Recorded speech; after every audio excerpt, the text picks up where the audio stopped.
Hello बच्चों, मैं हूं पंकज श्रोत्रिय और आप देख रहे हैं क्लास 10th साइंस के टॉप मोस्ट ऑब्जेक्टिव क्वेश्चन जो आपके एग्ज़ाम के लिए बहुत ही महत्वपूर्ण है। ऐसे ऑब्जेक्टिव जो आपके परसेंटेज को बढ़ा देंगे। तो शुरू करते हैं। प्रश्न है, रासायनिक अभिक्रिया किसे कहते हैं? तो रासायनिक अभिक्रिया जो होती है जब पदार्थ में रासायनिक परिवर्तन होकर नए पदार्थ बनते हैं तब उसे हम रासायनिक अभिक्रिया कहते हैं। तो बी ऑप्शन इसका सही होगा। अगला प्रश्न देखते हैं।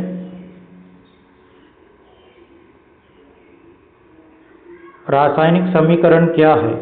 तो रासायनिक समीकरण उसे कहते हैं जब हम अभिक्रिया को लिखित रूप में जिसमें प्रतीक और सूत्र होते हैं उसे हम समीकरण या रासायनिक समीकरण कहते हैं।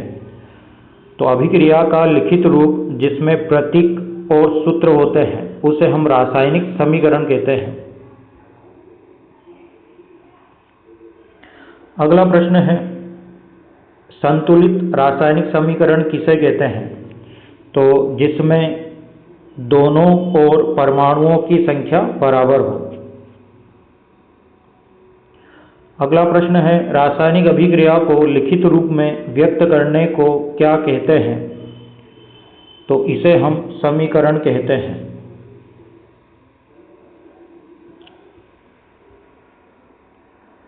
अभिक्रिया और समीकरण में क्या अंतर है? तो इसमें जो अंतर होता है, अभिक्रिया प्रयोगशाला में होती है और समीकरण कागज पर लिखा जाता है।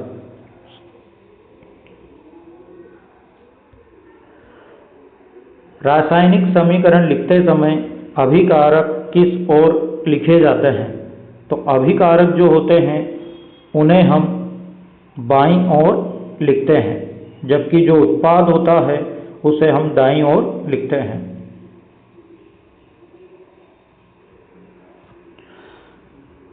रासायनिक समीकरण में एक एरो है, तीर का निशान है, का क्या अर्थ होता है?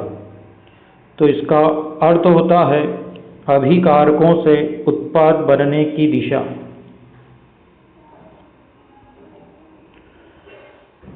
अगला प्रश्न है, संतुलित रासायनिक समीकरण लिखने का मुख्य उद्देश्य क्या है? तो इसका मुख्य उद्देश्य है कि परमाणुओं की संख्या को दोनों ओर समान रखना। बी ऑप्शन इसका सही है।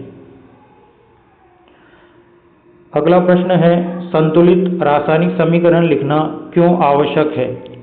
तो द्रव्यमान संरक्षण के नियम का पालन करने के लिए।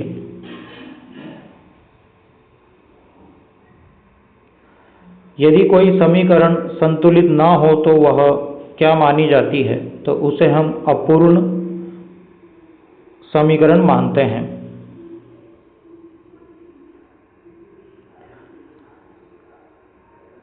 संतुलित रासायनिक समीकरण में हमें क्या जानकारी मिलती है? तो हमें जो जानकारी मिलती है वह है अभिकारकों और उत्पादों की सही संख्या व अनुपात। सी ऑप्शन इसका सही होगा।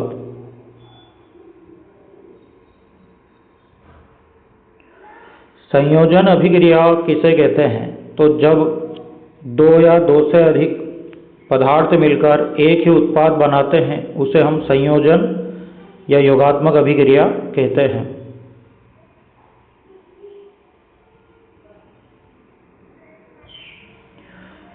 निम्न में से कौन सा संयोजन अभिक्रिया का उदाहरण है? तो इसमें बी ऑप्शन सही है। इसमें दो अभिकारक आपस में मिलकर एक उत्पाद बना रहे हैं।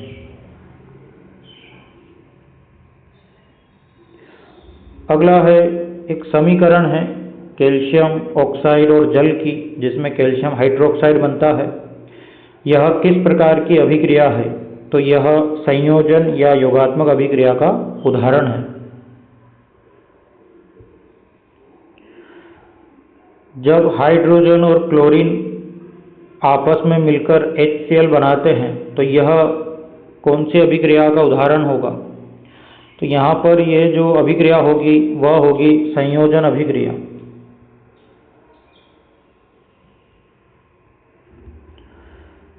संयोजन अभिक्रिया की मुख्य विशेषता क्या है? तो इसकी मुख्य विशेषता होती है अनेक अभिकारकों से एक ही उत्पाद बनता है।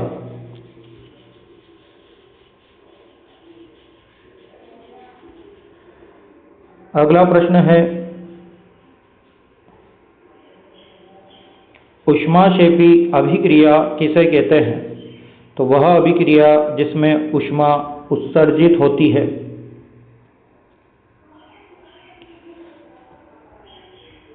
अगला प्रश्न है, निम्नलिखित में से कौन सी ऊष्माक्षेपी अभिक्रिया का उदाहरण है?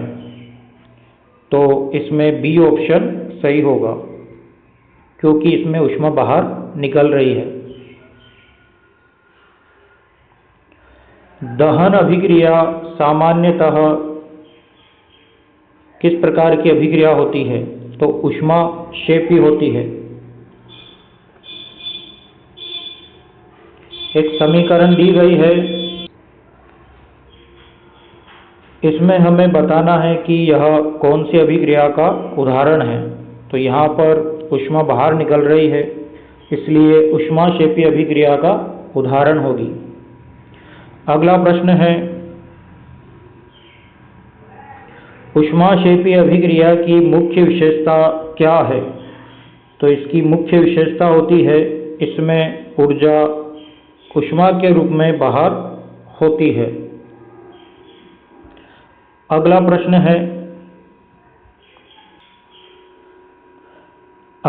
है वियोजन अभिक्रिया किसे कहते हैं?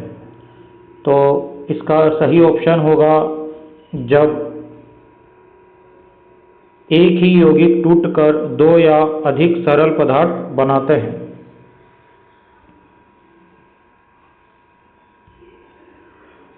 एक समीकरण दी गई है, बताना है कौन सी अभिक्रिया का ये उदाहरण है। तो यह अपघटन या वियोजन अभिक्रिया का उदाहरण है।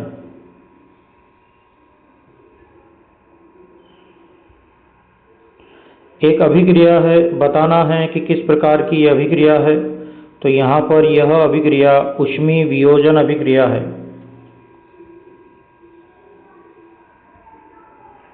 एक अभिक्रिया है जिसमें सिल्वर और क्लोरीन गैस बनती है। यह किस प्रकार की अभिक्रिया है? तो यह प्रकाश द्वारा पूर्ण होती है। तो यहाँ पर यह ऊष्माशोषी अभिक्रिया का भी उदाहरण हो सकती है।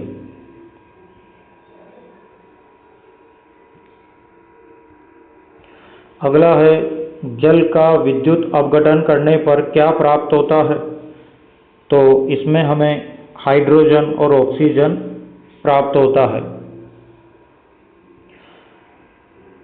विस्थापन अभिक्रिया किसे कहते हैं?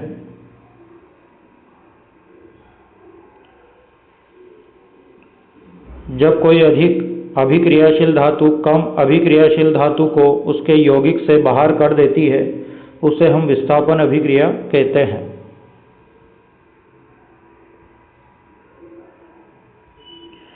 एक समीकरण है, हमें बताना है ये कौन सी अभिक्रिया का उदाहरण है। तो यह विस्थापन अभिक्रिया का उदाहरण है। इसमें आयरन द्वारा कॉपर को प्रतिस्थापित कर दिया है। अगली अभिक्रिया है जिसमें बताना है कि जिंक का क्या कार्य है।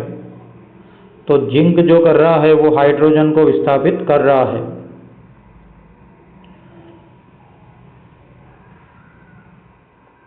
किस धातु का उपयोग लोहे को उसके यौगिक से विस्थापित करने में किया जाता है? तो इसका सही आंसर होगा जस्ता, जिंक।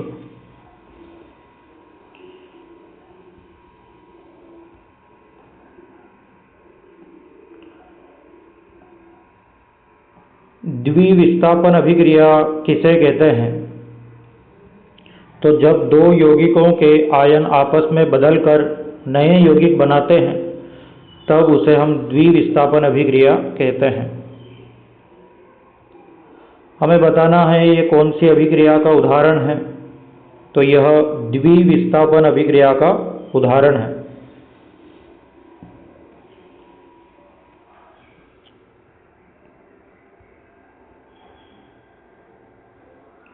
एक अभिक्रिया दी गई है, आपको बताना है कि यह कौन सी अभिक्रिया का उदाहरण होगी या इसमें कौन सा यौगिक अवक्षेप बनता है। तो इसमें अवक्षेप जो बनेगा वो बनेगा बेरियम सल्फेट का। दही जैसा बन जाता है ये और परक नली में नीचे बैठ जाता है। तो यहाँ पर इस अभिक्रिया में बेरियम सल्फेट के अवक्षेप बनेंगे।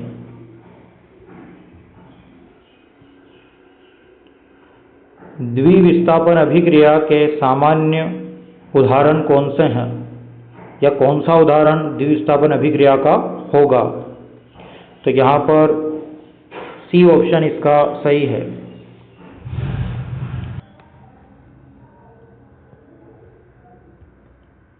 द्विविस्थापन अभिक्रिया की विशेषता क्या है। तो इसकी विशेषता होती है इसमें अभिकारकों के आयन बदलते हैं और नए यौगिक बनते हैं।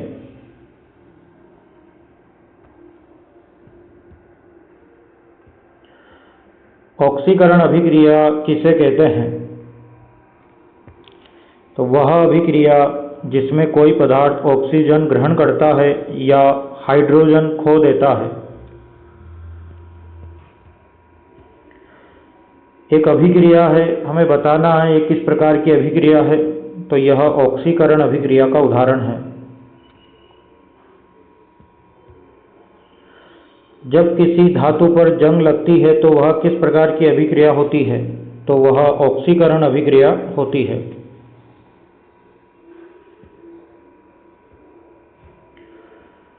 इस अभिक्रिया में कौन सा पदार्थ ऑक्सीकरण के रूप में कार्य करता है। तो इसमें ऑक्सीकरण का कार्य कर रहा है हाइड्रोजन।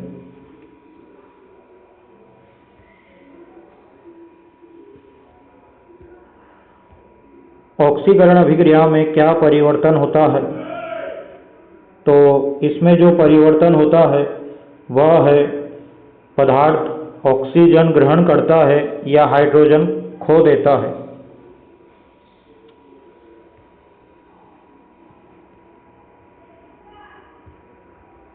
अपचयन अभिक्रिया किसे कहते हैं।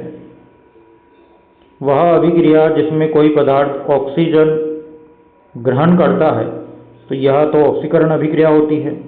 जबकि अपचयन में क्या होता है, हाइड्रोजन ग्रहण किया जाता है। तो बी ऑप्शन इसका सही होगा। वह अभिक्रिया जिसमें कोई पदार्थ हाइड्रोजन ग्रहण करता है या ऑक्सीजन खो देता है उसे हम रिडक्शन रिएक्शन कहते हैं। एक अभिक्रिया है, हमें बताना है यह किस प्रकार की अभिक्रिया है। तो यह अपचयन अभिक्रिया का उदाहरण है।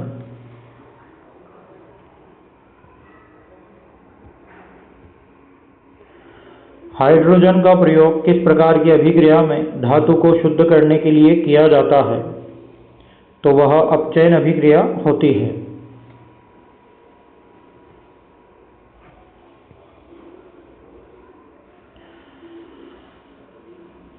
एक अभिक्रिया है, हमें बताना है कि यह इस अभिक्रिया में क्या कार्य करता है। तो इसमें हमें ऑक्सीकरण अपचयन इसके बारे में बताना है कि किसका क्या कार्य है, जो सही ऑप्शन है। तो ए वाला ऑप्शन इसमें सही है। जो कॉपर ऑक्साइड का अपचयन है और हाइड्रोजन का ऑक्सीकरण हो रहा है, क्योंकि इसमें से ऑक्सीजन बाहर निकल रही है, इस कारण से कॉपर ऑक्साइड कॉपर में अपचयित हो रहा है। जबकि हाइड्रोजन ऑक्सीजन लेकर H2O बना रहा है, इस कारण से हाइड्रोजन का ऑक्सीकरण हो रहा है।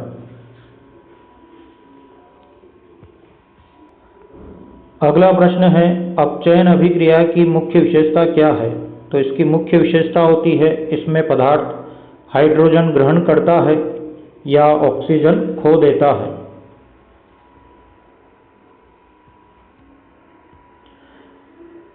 रेडॉक्स अभिक्रिया किसे कहते हैं। तो वह अभिक्रिया जिसमें किसी पदार्थ का ऑक्सीकरण और किसी अन्य का अपचयन होता है उसे हम रेडॉक्स अभिक्रिया कहते हैं।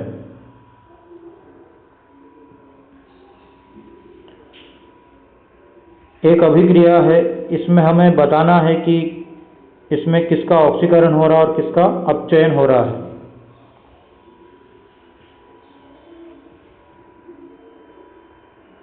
इसके 4 ऑप्शन इस प्रकार हैं। तो यहाँ पर सही ऑप्शन होगा बी, इसमें Fe2O3 का अपचयन और CO का ऑक्सीकरण हो रहा है।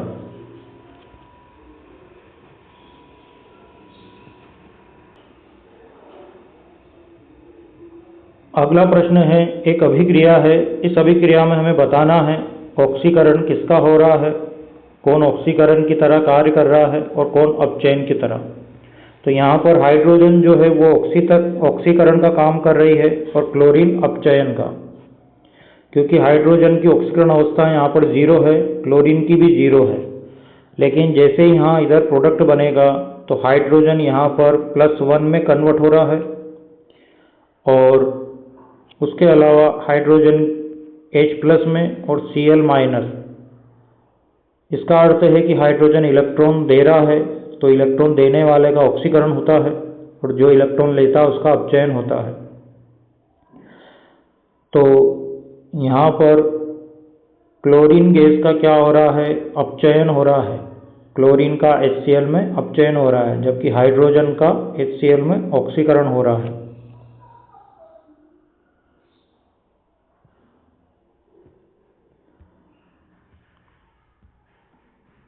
अगला प्रश्न है, रेडॉक्स अभिक्रिया का मुख्य उद्देश्य क्या है।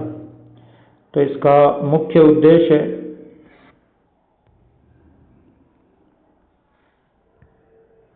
ऑक्सीकरण और अपचयन के माध्यम से और ऊर्जा उत्पादन या धातु निष्कर्षण करना। सी ऑप्शन इसका सही है।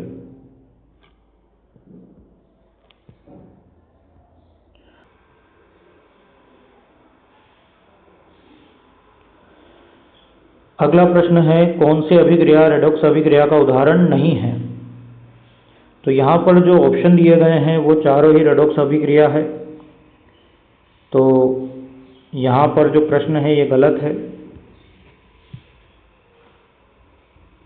तो यहाँ ए और बी सी डी चारों ही जो अभिक्रिया के उदाहरण दिए गए हैं चारों ही रेडॉक्स अभिक्रिया के ही उदाहरण हैं।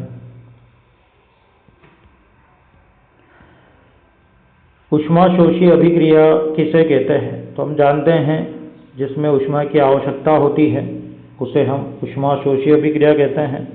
तो वह अभिक्रिया जिसमें ऊष्मा को अवशोषित किया जाता है। सी ऑप्शन इसका सही होगा।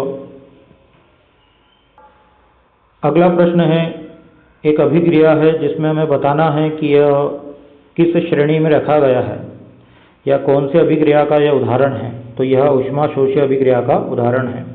आपको पहचानने के लिए यहाँ पर एरो पर लिखा हुआ आएगा ऊष्मा या टेम्परेचर लिखा हुआ आएगा, प्रकाश लिखा हुआ आएगा, तो आप पहचान सकते हैं। अगला है, एक अभिक्रिया है, हमें बताना है ये किस प्रकार की अभिक्रिया है। तो यह ऊष्माशोषी अभिक्रिया का उदाहरण है। बी ऑप्शन इसका सही होगा।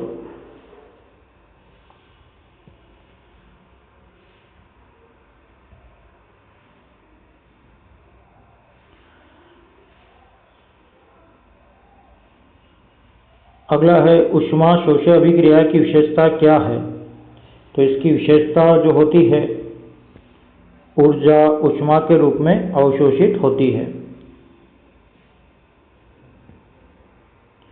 एक अभिक्रिया है, ऊष्मा देकर यह अभिक्रिया की जा रही है, तो यह ऊष्मा जो है किस प्रकार की अभिक्रिया होगी। तो ये ऊर्जा अवशोषित होने वाली अभिक्रिया होगी।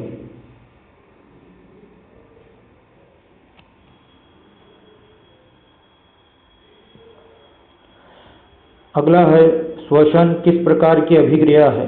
तो श्वसन एक प्रकार की ऊष्माक्षेपी अभिक्रिया है।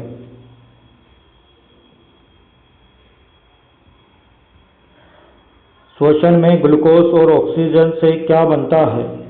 तो इसमें CO2 H2O प्लस ऊर्जा बनती है।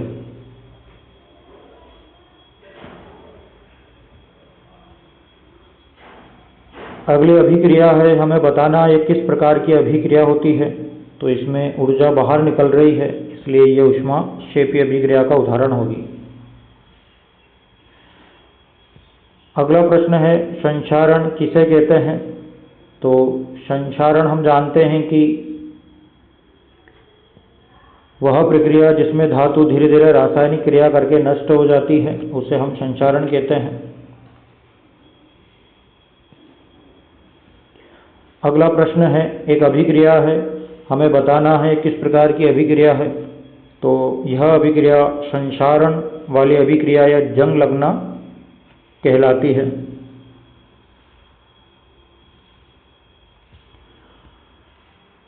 संक्षारण को रोकने के लिए कौन सा तरीका प्रयोग किया जाता है। तो इसके जो ऑप्शन हैं आप देख सकते हैं, धातु को ऑक्सीजन से अलग रखना या परत चढ़ाना, इस प्रकार से हम संक्षारण को रोक सकते हैं। विकृत गंधिता किसे कहते हैं। तो जब वसा और तेल ऑक्सीकरण या अपघटन से गंध बदल देते हैं तो उसे हम विकृत गंधिता कहते हैं। तेल और घी की गंध बदलना किस प्रकार की रासायनिक अभिक्रिया है। तो यह एक प्रकार से अपघटन या ऑक्सीकरण अभिक्रिया होती है। विकृत गंधिता को रोकने के लिए क्या किया जाता है। तो इसके लिए तेल और घी को ऑक्सीजन और गर्मी से दूर रखा जाता है।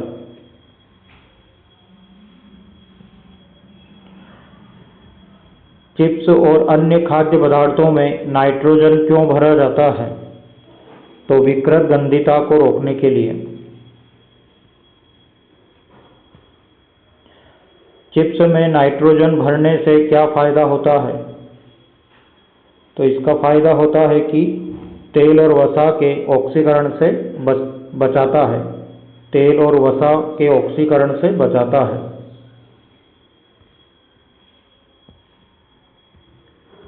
विकृत गंधिता रोकने के लिए नाइट्रोजन का प्रयोग किस प्रकार की प्रक्रिया को रोकता है।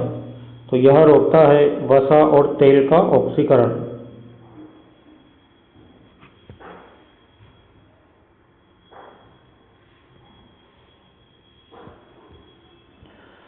अगला है, विस्थापन अभिक्रिया सामान्यतः कैसी होती है। तो यह होती है ऊष्माक्षेपी अभिक्रिया। तो इस चैप्टर के ये बहुत ही महत्वपूर्ण ऑब्जेक्टिव है। ये ऐसे ऑब्जेक्टिव है जो आपको एग्ज़ाम में मिल सकते हैं। हर एक टॉपिक से हमने आपके लिए ऑब्जेक्टिव निकाले हैं। यदि आप 2 से 3 बार वीडियो को देखेंगे, सभी प्रश्नों के उत्तर आपको याद हो जाएंगे। तो आज के लिए इतना ही। वीडियो देखने के लिए बहुत बहुत धन्यवाद।